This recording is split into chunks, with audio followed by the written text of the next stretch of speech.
12월 1일 월요일. 성실히 만든 길.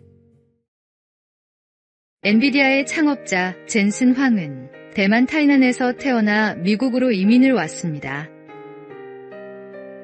영어가 서툴렀던 그는 학교에서 자주 놀림을 받았고, 한 기숙학교에서는 화장실 청소와 식당 일을 맡으며 생활했습니다. 그는 나는 화장실을 닦던 학생이었고 지금은 회사를 이끄는 CEO가 되었다. 인생에서 배울 수 있는 게 참 많다고 회상합니다. 그는 대학에서 전기공학을 전공하고 반도체 회사에서 일하다가 1993년 작은 사무실에서 2명의 동료와 함께 엔비디아를 세웠습니다. 당시만 해도 그래픽 칩은 게임용 부품 정도로 여겨졌지만 이후 엔비디아는 인공지능 칩을 개발하며 세계 기술 산업의 중심에 섰습니다.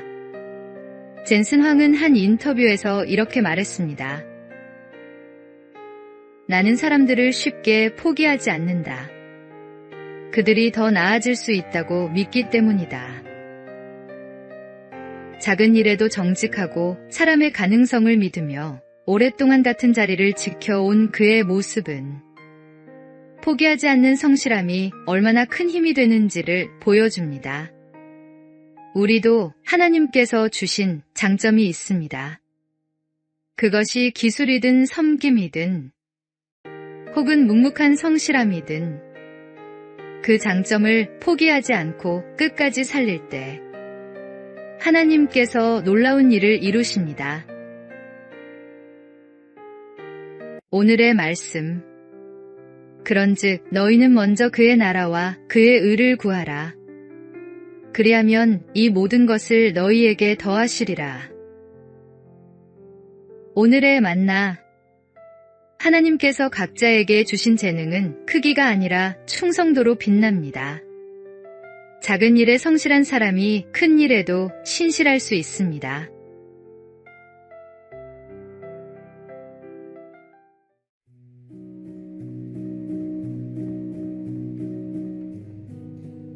(12월 2일) 화요일.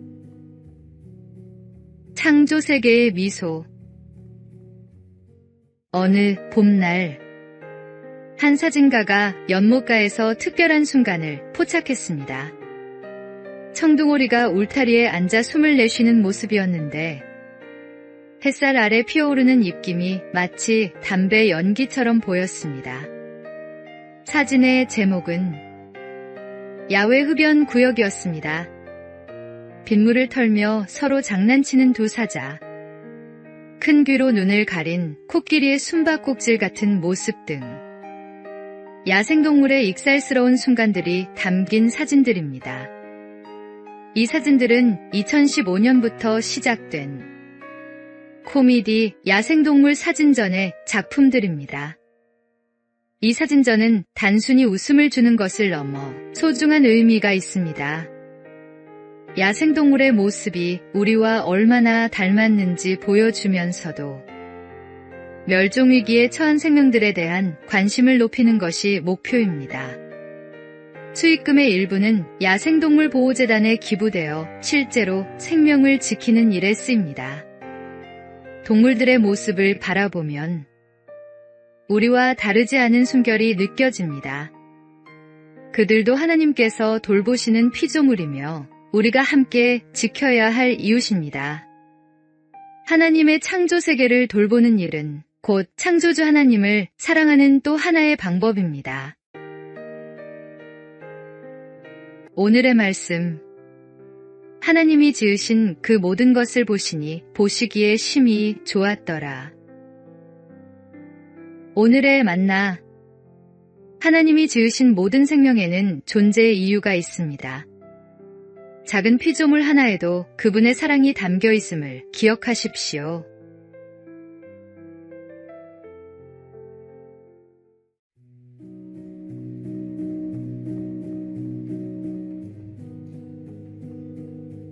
(12월 3일) 수요일. 일하는 삶의 가치. 요즘 SNS나 유튜브를 열어보면 비슷한 유혹이 끊이지 않습니다. 쉬운 돈벌이, 노력 없이 성공하는 법 같은 광고들이 우리의 눈과 마음을 사로잡습니다. 언제부터인가 일하지 않아도 되는 삶을 행복의 기준으로 삼는 사람들이 늘고 있습니다. 하지만 진짜 행복은 그런 식으로 얻어지지 않습니다.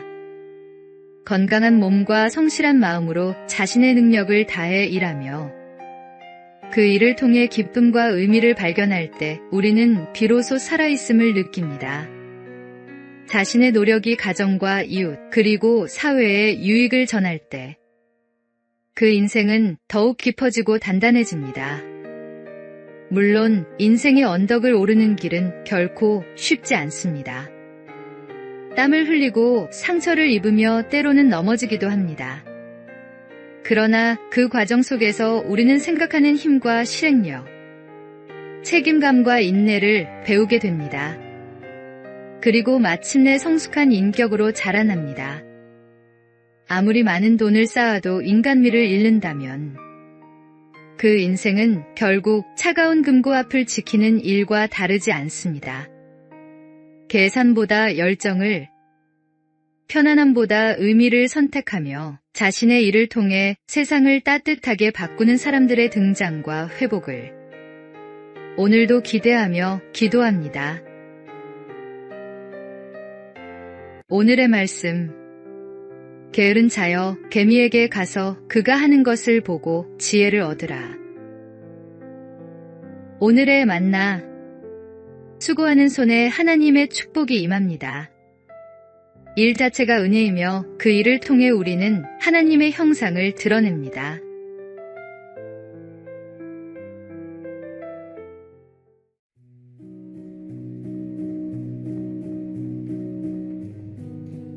(12월 4일) 목요일. 마음을 여는 대화의 원칙. 사람과의 관계는 말 한마디에서 시작되고 그 말로 무너질 때도 있습니다. 그래서 말을 할 때는 원칙이 필요합니다. 먼저, 솔직함의 용기를 가지십시오. 진심은 언제나 통합니다. 표정과 목소리는 말보다 더 많은 것을 전합니다. 일치되지 않으면 상대는 혼란스러워집니다. 불만이 있어도 감정을 절제하십시오. 흥분된 언어는 관계를 망가뜨립니다. 사실만이 아닌 마음도 표현하십시오. 감정이 담긴 대화는 사람을 가깝게 만듭니다. 너는 이래보다는 너는 그렇게 하더라라고 말하십시오. 존재를 단정하기보다 행동을 이야기하는 것이 좋습니다. 비판이 필요할 때도 너는이 아닌 나는 이렇게 느꼈어로 시작하면 마음의 문이 열립니다. 어렵고 모호한 말보다 명확하고 따뜻한 말이 사람을 살립니다. 마지막으로 내 말을 줄이고 상대의 이야기를 들어주는 귀를 가지십시오. 그것이 존중의 시작입니다. 이 원칙을 마음에 새기면 관계는 훨씬 단단해집니다. 오늘 하루 당신의 말이 누군가의 마음을 위로하고 세워주는 씨앗이 되길 바랍니다. 오늘의 말씀. 유순한 대답은 분노를 쉬게 하여도 과격한 말은 노를 격동하느니라. 오늘의 만나. 말은 칼보다 날카롭고 약보다 따뜻할 수 있습니다. 오늘 당신의 입술에서 나오는 말이 생명의 말씀이 되기를 소망합니다.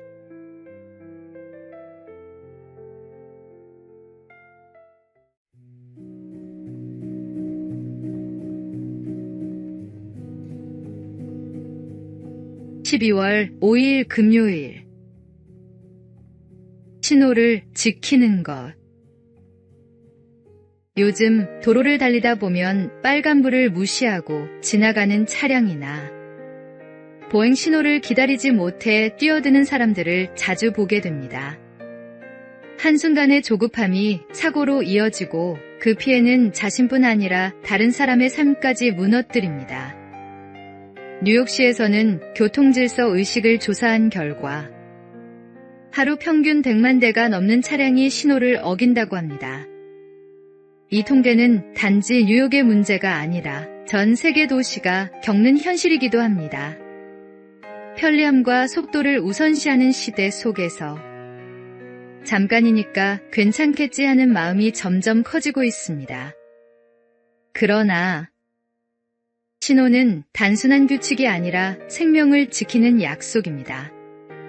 주님께서 우리에게 율법을 주신 이유도 억압이 아니라 보호와 질서의 은혜를 배우게 하시기 위함입니다. 신호를 지키는 작은 행동 하나가 누군가의 생명을 그리고 우리의 신앙의 품격을 지켜줍니다. 믿는 이가 먼저 질서를 지킬 때 세상은 그 안에서 진짜 신뢰와 존경을 봅니다. 눈에 잘 띄지 않는 규칙이라도 성실히 지키며 말보다 행동으로 복음을 드러내는 하루가 되시기 바랍니다. 오늘의 말씀. 너는 그들로 하여금 통치자들과 권세 잡은 자들에게 복종하며 순종하며 모든 선한 일 행하기를 준비하게 하며. 오늘의 만나. 작은 규칙 하나를 지키는 성실함이 당신의 신앙을 증명합니다. 하나님은 작은 순종 속에서도 큰 신실함을 보십니다.